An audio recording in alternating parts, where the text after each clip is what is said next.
된다라는 건데 오늘 오전 10시 7분에 국민일보 단독 보도가 하나 나온 게 있는데요. 검찰에서 그 김상민 검사 채용과 관련해서 국정원에 자료 내놔라라고 요구를 했어요. 뭐냐면 아시는 것처럼 그 명태균 씨가 느닷없이 김건희 여사한테 연락이 와가지고 김상민을 좀 도와줘라. 그 사람 그 조국 수사 때 고생했으니까 좀 도와줘라. 그리고 거기 지역구 국회의원인 그 김영선 의원을 창원 의창에서 김해 갑으로 이동. 뭐 그래서 이제 칠불사에서 만나고 블라블라 이런 일들이 있었던 거 아닙니까? 있었죠. 근데 이 김상민 검사가 사실은 본인이 혼자 막 그 자가 발전을 한 건지 뒷배가 있어서 그런지 출판 기념회 하고 현직 검사가 서울서 그래서 징계 받았어요. 이원석 그 총장한테. 그리고 결국 뭐 경선 탈락인 거죠. 컷오프 탈락을 해버린 겁니다. 그런데 이 사람을 국정원의 법률특보로 보냈어요. 이거 좀 이상하다. 근데 특검이 아니라 검찰이에요. 이거 어떻게 봐야 됩니까?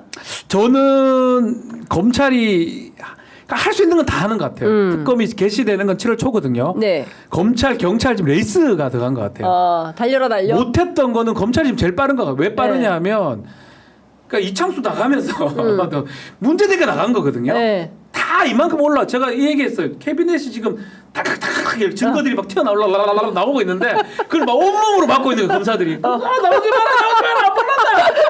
근데 이제 이 상황에서 어차피 특검 나서 문 열 건데 슬쩍 열어서 꺼내버리는 거예요. 하나씩. 왜냐하면 나도 살아야 되니까. 저는 그런 맥락으로 보거든요. 최소한 특검한테 가서 저는 김상민 거 조사했는 사람인데요?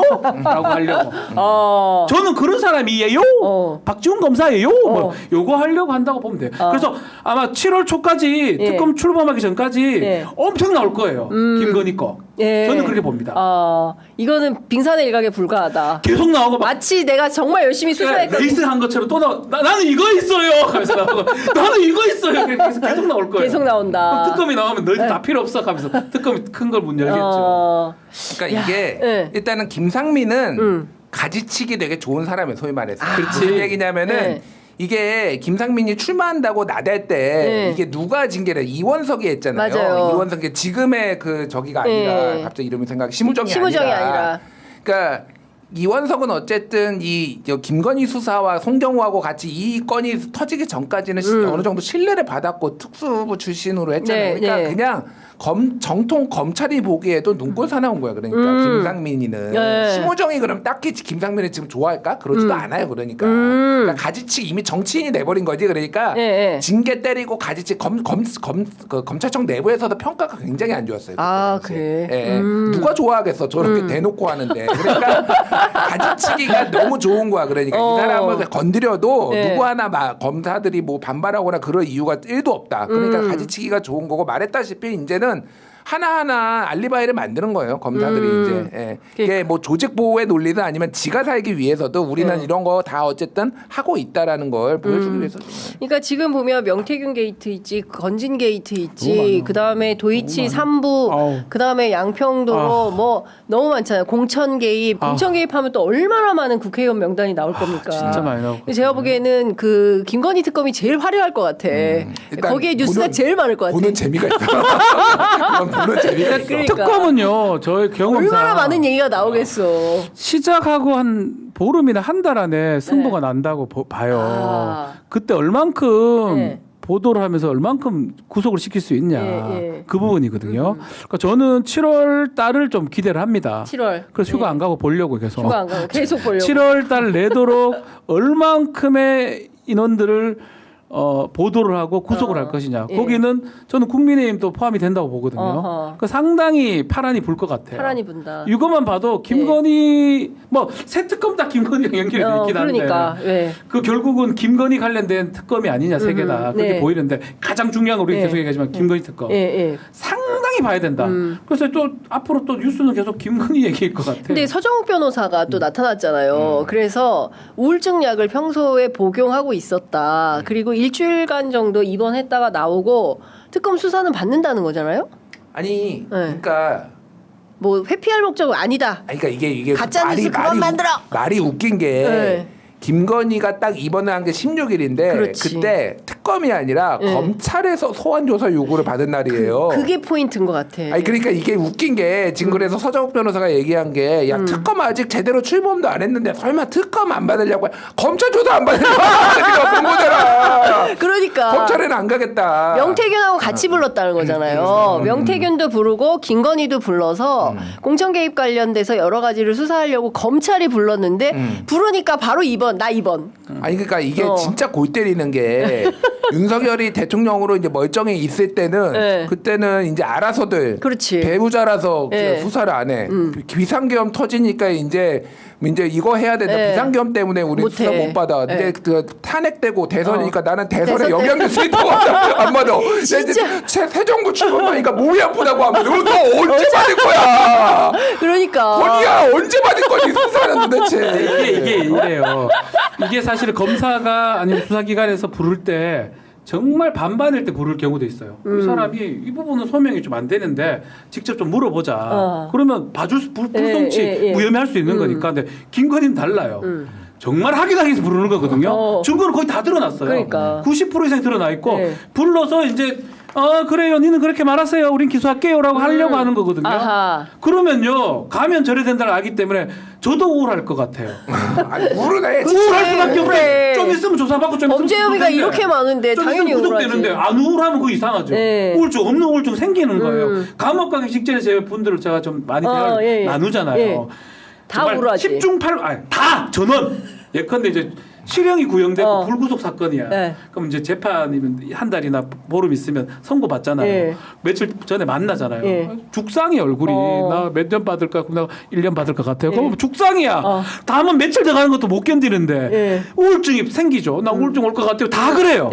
근데 왜 우울증 그것 때문에 입원하고 난리야. 당연히 병이 생긴다. 숨어버려서 안 나오려고 그러는 거 아닙니까? 이런 피고. 근데 이제 이게 입원 정도가 막 시켜주지 못하니까 아산병원에도 진단 내린 것 같거든요. 아산병원에서. 그냥 완전 심각한 것까지는 아니지만 입원할 정도의 어떤 우울증인 것 같아요. 저는 모르지만 의학 지식은 없지만 그 정도가 아니고는 입원은 좀 부담스럽거든요, 사실은. 근데 13일 날 먼저 와서 외래를 봤다는 거잖아요. 금요일 날 외래 보고 월요일 날 입원을 한 거잖아요. 그 기간 동안 검찰하고 소환조사 일정 좀 조율하고 있었죠 그때. 그 기간 딱 그때야. 검찰 나와 언제 나올 거냐. 언제 나올 거냐 그 얘기하고 있었어. 그리고 바로 입원을 해버린 거. 완전히 요구한 날. 정확한 그 16일에 요구했다라는 거야. 검찰에서 그러니까. 나오라고 바로 그냥 들어 누워 버린 건데 버티고 안 나오면 어떻게 해야 돼요? 영장이죠 이제는. 영장 들고 병원으로 가야 돼요? 영장 들고 구속영장이나 뭐 체포영장 이런 것들로 해야 되지 않을까 싶어요. 더 이상은 봐줄 수가 없어요. 그러니까 그 의학적 판단을 할 겁니다. 그러니까 뭐 지금 제가 봤을 때 우울증으로 구치소 못 간다는 얘기는 처음 들어보거든요. 그래요? 우울증이 생긴다. 저는 처음 들어봐요. 우울하니까 못 들어가겠다. 판사님. 지금 상당히 우울하거든요, 내가. 내가 구치소에 있을 때 마음이 아닌, 내 마음이 그렇지 않아요. 나 좀 잠시 후 있다, 이런 건 본 적이 없거든, 내가.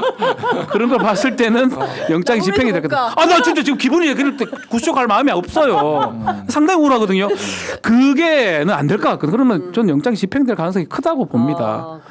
아마 검찰도 더 이상 기다릴 수도 없어요. 특검이 뒤에 문 열고 또 나오거든요. 그래서 저는 할 것 같다는 생각이 많이 들어요. 뭐 아산병원한테 확인해봐야 될 것 같아요. 그래서 정말로 조사를 못 받을 정도로 우울한 것인가, 너무너무 우울해서 조사를 못 받을 것인가 아닌가를 확인을 해보고 뭐 그러다가 이제 호전되기도 하잖아요. 그때 좀 부르면 되는 거고 제가 이제 다른 방송에서도 얘기했는데 최소한 우리가 신발을 신겨볼 수 있잖아요. 누워있더라도. 그러면 이제 샤넬 그 백 바꾼 거 있잖아. 샤넬 신발. 맞는지 안 맞는지 이제. 신데렐라야? 여사님, 누워 계세요. 저희가 신발을 한번 맞춰볼게요. 이렇게. 신발을 하게 볼 수 있겠다. 끼워볼 수 있겠다, 신발은. 진짜 우리가 저 대통령 부인 김건희의 신발 그 사이즈까지 알고 확인해야 돼. 거기까지 왔다. 근데 명품을 디올하고 샤넬만 받았을까? 기업들 하고 뭐 줄줄이로 이어졌다는 거잖아요. 약간 이해가 됐던 게 예전에 저도 명품의 그 순위를 잘 모르는데 그래서 디올이 되게 약한 거였구나. 그래서 화를 낸 중에 하나예요. 고작 이걸 받았다고 화를 내냐. 나는 내 뒤에 그러니까. 샤넬도 있고 그게 뭐지? 에르메스도 있고 머르메스도 있고 뭐도 있는데 그럼 무슨 반그리픈가 긴그리픈가 하는 거 제가 몰라요 용어를. 그런 것들도 있는데 고작 200-300만 원짜리를 갖고 나한테 난리를 이제야 다 이해가 되고 저거가 됐다면 진짜 많은 것들이 오갔을 것 같아요. 아니 그러니까 그 최재형 목사가 쭉 줄 서 있는 거 봤다는 거 아니에요. 네. 그리고 나는 다 이해가 돼. 말한 대로 이건 진짜 자그마한 파우치였구나. 진짜 조그마한 파우치였어. 이거는 진짜 우리가 몰라봤네. 파우치를. 진짜 그러네. 우리는 300만 원짜리면 큰 거라고 생각했는데 그러니까. 진짜 지금 생각하니까 뭐 완전 조그만한 6천만 원 넘는 목걸이에 뭐 몇천만 원짜리 가방을 신발로 바꾸고 어쩌고 그러니까 하는데 이게 김건희를 통해서 저는 이런 생각 들어요. 거대한 게이트화 될 가능성도 배제할 수 없습니다. 그렇습니다. 예. 지금은 2개거든요. 예. 명품이. 예. 더 좀 명품 알려주세요. 샤넬 그러니까. 말고 못 들겠지? 디올. 텐디? 아니, 텐디 같은 그거? 이제 그런 텐디, 명품 텐디. 아니야 명품 아니야? 텐디는 지하철에서 이런 명품 팔아. 저런 명품 그 명품들 들고 나왔던 많은 사람들이 있을 것 같아요. 네, 그게 그치. 게이트화돼서 보도가 되고 만약에 조사가 되고 특검에서 밝혀진다면 네. 김건희가 저는 보수 진영을 그냥 무너뜨릴 가능성도 좀 배제할 수 없다고 봅니다. 그러니까요. 지금 뭐 다종다기하게 지금 여러 가지 무너질 수밖에 없어요. 뭐 아까 제가 선거법 말씀도 드렸지만 그리고 이걸 끊어냈어야 돼. 그러니까 국민의힘이 정상화하겠다라고 생각했으면 이 윤석열 김건희 부부와 절연하고 끊어내고 갔어야 됐는데 지금 뭐 원내대표 뽑은 거 보십시오. 이 사람들은 헤어질 결심을 못했어요. 같이 망할 수밖에 없는 거예요. 그리고 한 사람 있잖아. 미국에서 하와이에서 돌아와가지고 망해라. 준표 형님. 준표 형님. 제가 어제 너무 재밌는 차를 봤는데 그 탑차 있잖아요. 네. 탑차가 제 앞에 이제 출근길에 가는데 준표 형 막걸리나 한잔 합시다.